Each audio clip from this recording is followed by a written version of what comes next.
Hello, everyone. My name is Danica Gao, and I will be presenting my oral presentation on at-risk youth. Um, Hopefully, you guys can understand me and can hear me. My voice is a little bit raspy and dry. I'm fighting a cold, so I apologize if you hear a cough or anything while this presentation is being done. Um, so just to give a little explanation as far as we're at-risk youth. Um, At-risk youth are basically underprivileged youth, ranging from the age of childhood to adolescence. So approximately around ages basically like 12 to 21 could be considered in this population. Um, Majority of these youth are living in poverty or living in neighborhoods or communities that are impoverished and have low income households. Um, they are disproportionate. So, as far as a lot of funding and resources, they're really not available to the population living in these areas. Um, at risk generally can be also, children or adolescents who are runaways, throwaways. Basically, they are being kicked out of their homes. Runaways meaning they ran away from home themselves. Maybe involved in drugs or alcoholics actually. Abused. Suffering from sexual, physical, or emotional abuse, mental abuse, could be mentally ill, um, even neglected, either in their home or not having a lot of opportunities in their communities, living in stressful family environments, and just having a pretty much a real bad way of life, and it limits them from having great opportunities within their future. So it pretty much limits them. So anyone that falls into this category will be considered at-risk youth. Um, excuse me. Like I said, as far as with the location or the population that these individuals, these children live in or come from, more than likely are going to be impoverished areas, urban communities, there's communities that have a lot of limited amounts of resources, um, abandoned homes, and the majority of this in urban communities. Majority of these youths are minorities, and um, they are considered to be the majority of the population that fits in as categorized as at-risk youth. I'm going to talk a little bit, I guess, of the sources that for the problems that create at-risk youth or that have these youth at risk. Um, let's see. Oh, let me go. Sorry, let me go back to as far as with the percentage. I said that majority of at-risk youth are pretty much are minorities. Just to give a statistics on the amount of runaways. The National Runaway Switchboard reported that in 2004 and 2005, 27 to 29% of runaways, youth callers, were African Americans. I find that to be interesting because, me as African American, I never thought about running away from home. So, or at least not legitimately like I was really going to do it. So I actually find it kind of surprising. I thought that it would be a higher percentage of um, white Americans that would be considered runaways, but that percentage was kind of high that I thought for African American runaways. Um, as far as even with children that are in foster care, they are considered at risk as well. It's estimated in 2012 that African American children represented 26% of children in foster care. And even though they represent 14.5% of children in the general population. So that's kind of high percentage of African American youth in foster care, considering that we don't have that big of a population in the United States.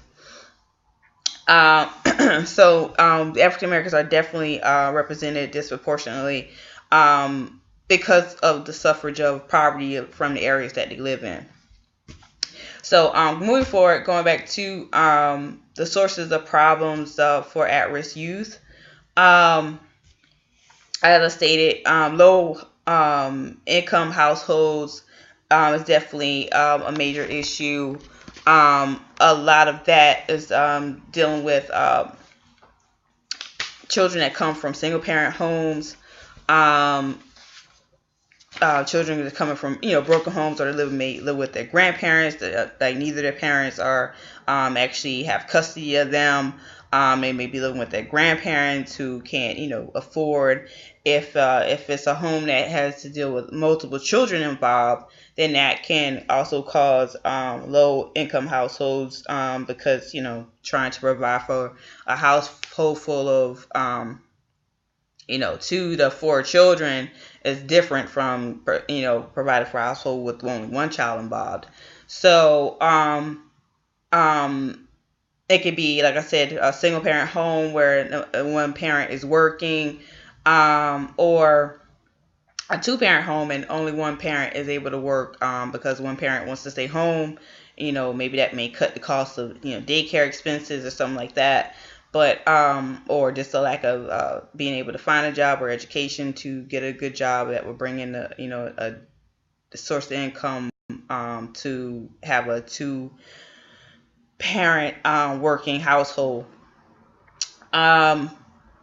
Like I said, as far as grandparents are often taking care of their grandchildren. I see that a lot with mediation, with guardianship petitions. So a lot of these households, grandparents are retired, but they may have to take care of the grandchildren, and their source of income for the child could be TANF, which is not that much, but helpful, but not enough really to raise children on.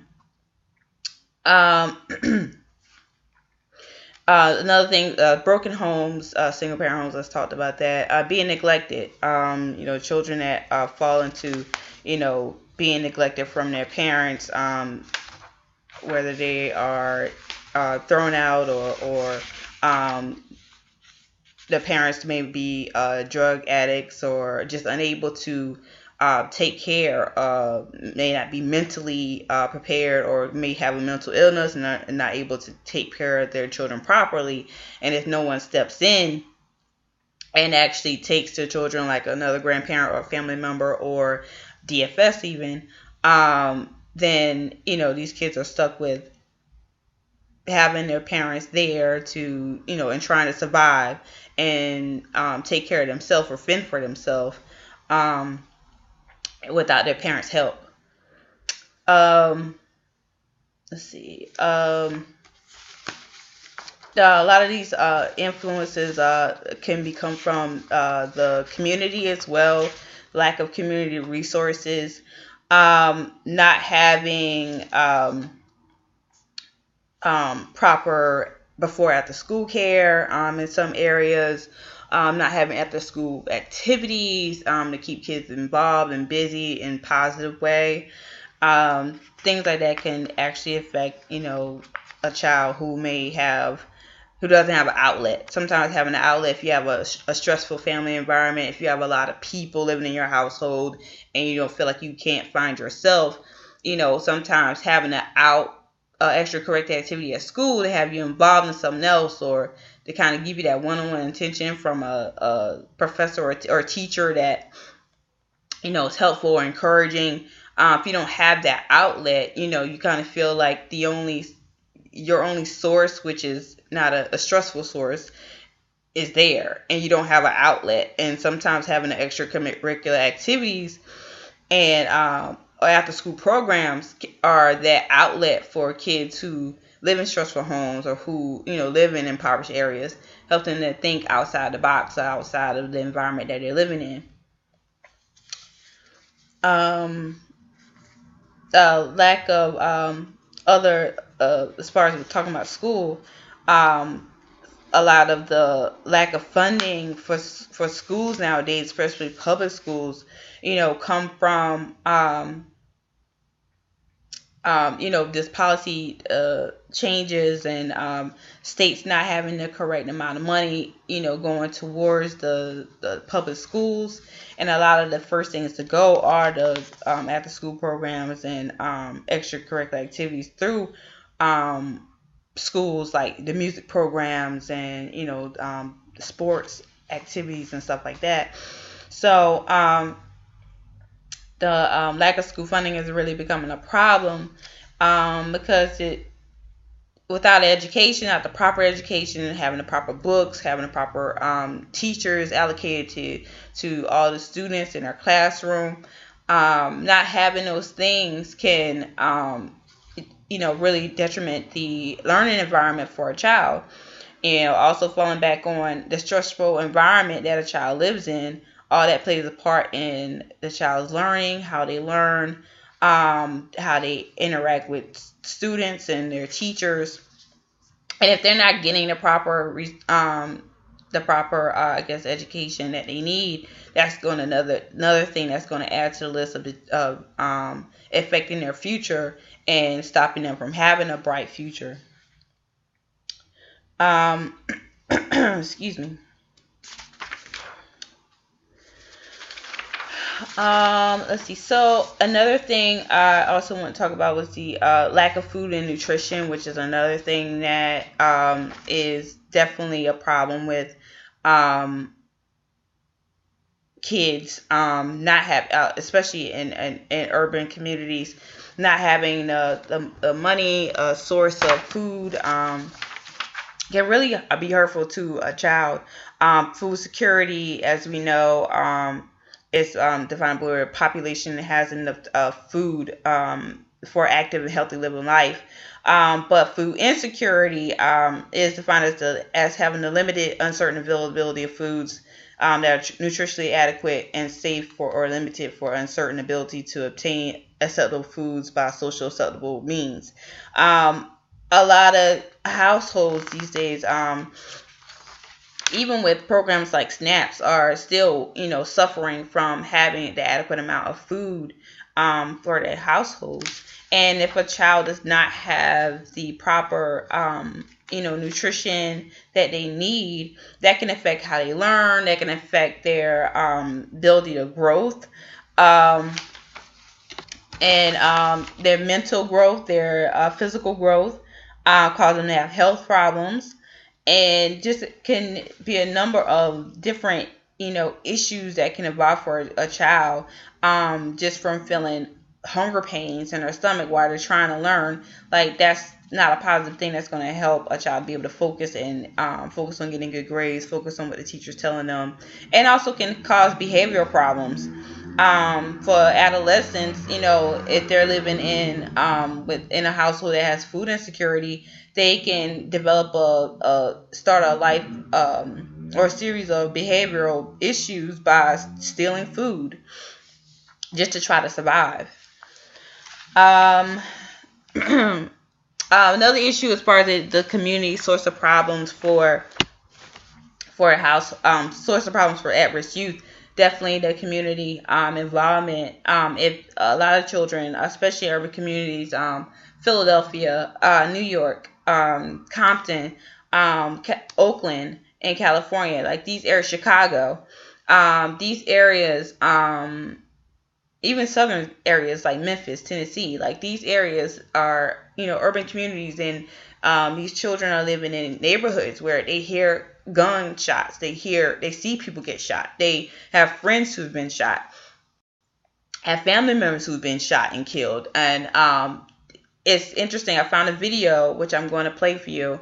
Found a video that is based on this. The video was actually taped, and all the information and statistics of the video are based on just Oakland, California.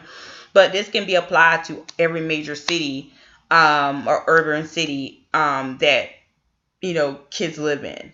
And I found it interesting because it related these kids how they feel or as far as living in their communities, they actually have PTSD because of the violence, because of the gang violence, because of the um uh day to day gunshots that they hear. Like it's to the fact that they hear a gunshot and then they're kind of immune to it. And how they relate, how a army veteran or officer has PTSD from being in a war.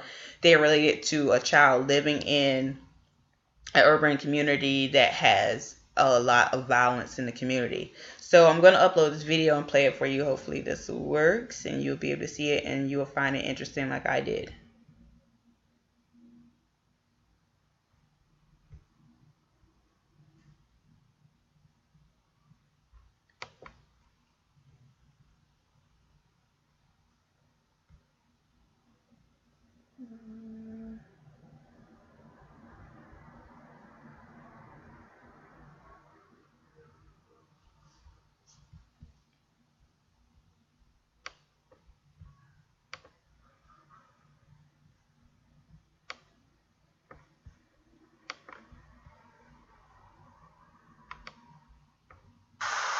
Bullets start flying at people.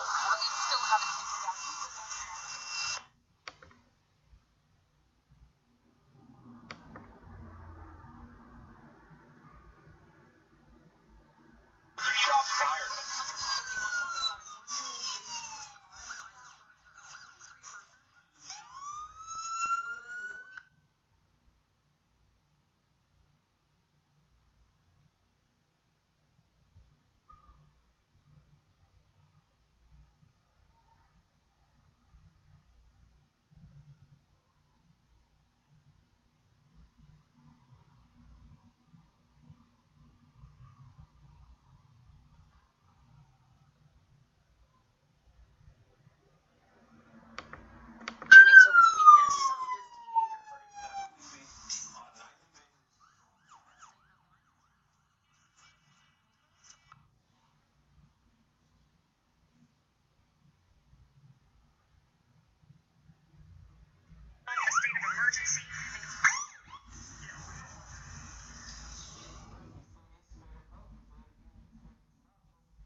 It's straight up open, but if you find me soft, bro, you ain't gonna grow that much.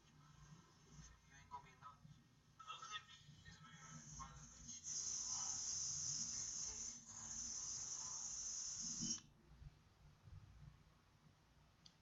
You gotta be kidding.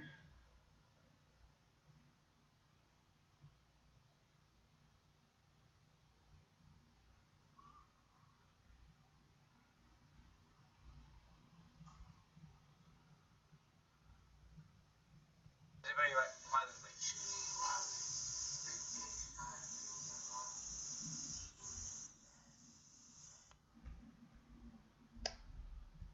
People getting shot, people getting robbed.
Okay. The video is kind of acting up a little bit, but you got the gist of, from the headlines, the newspaper, the headlines that went across, and what the kids were saying that it is becoming a big issue in urban communities with violence and how it actually affects the youth and children growing up in these communities.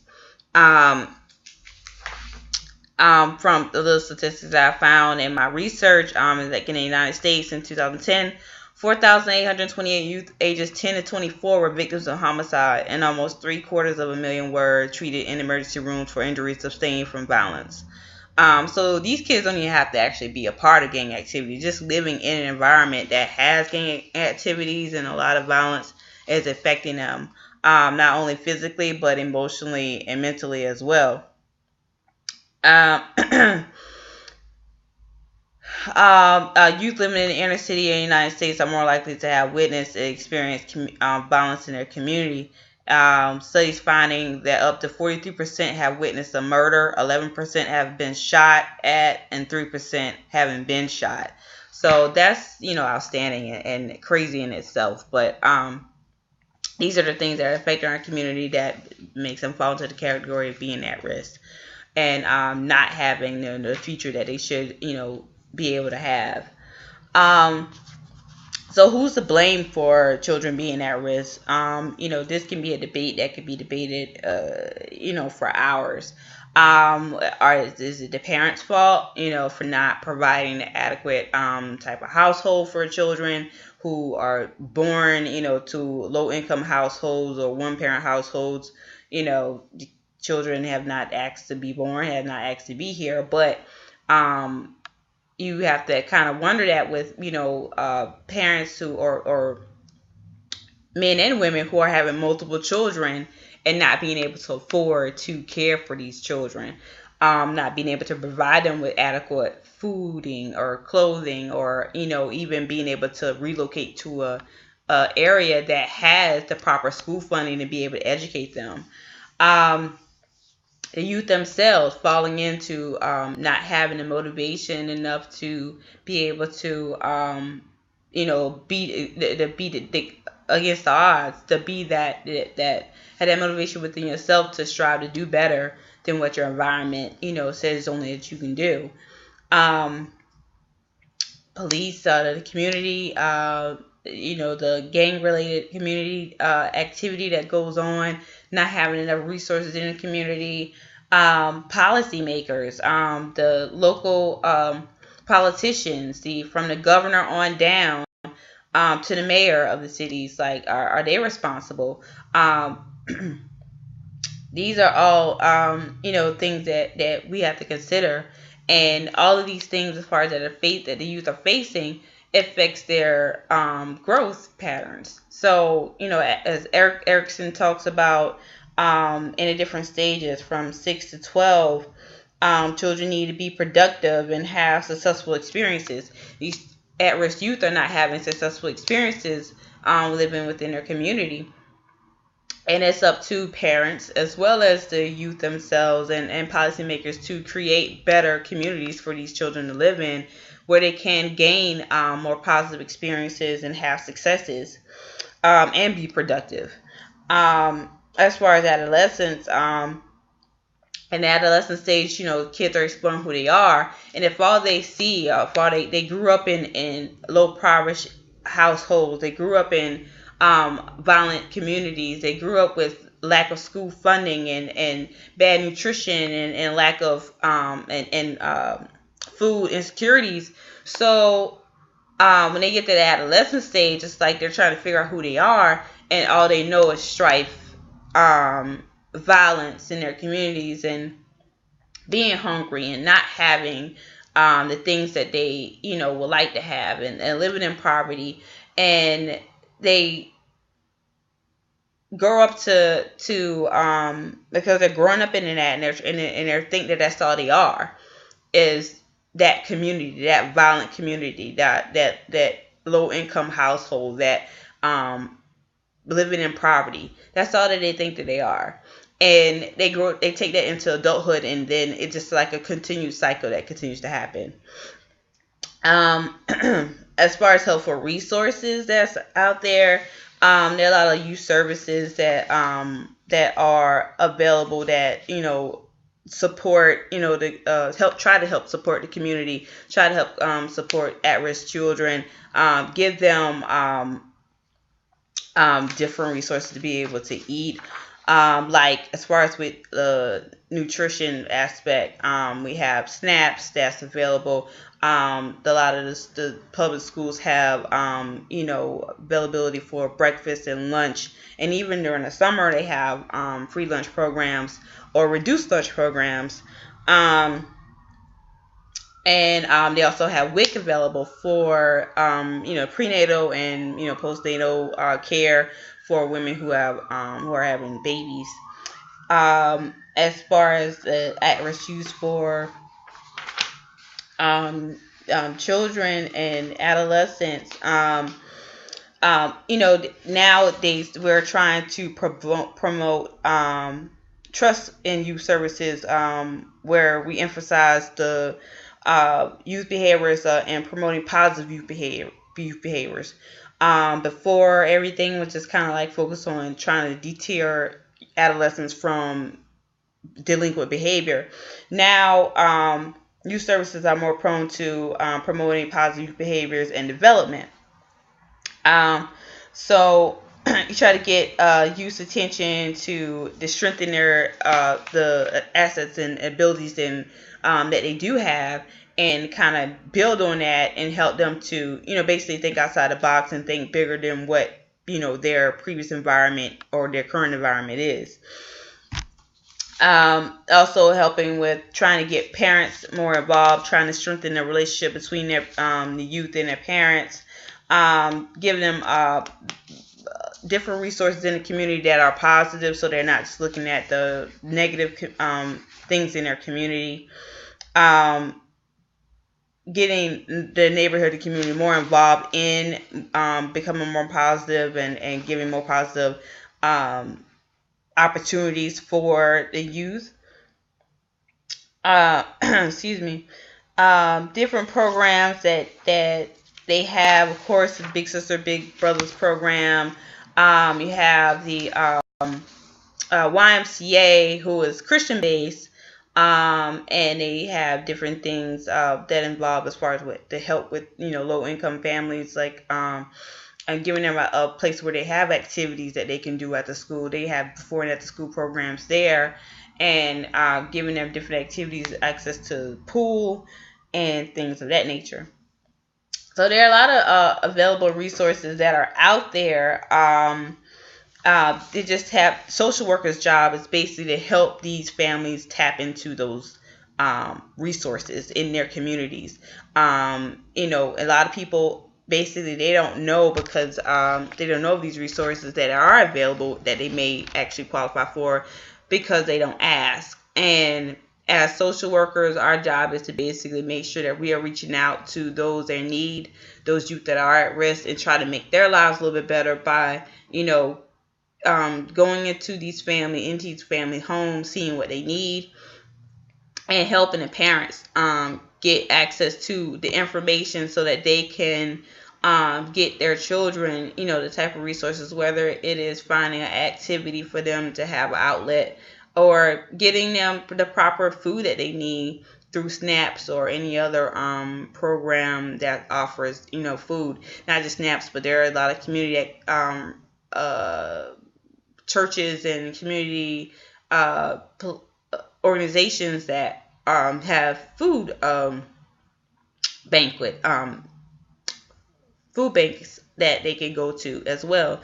So things like that, families may or parents may not be aware of, that us as social workers will be able to help them with.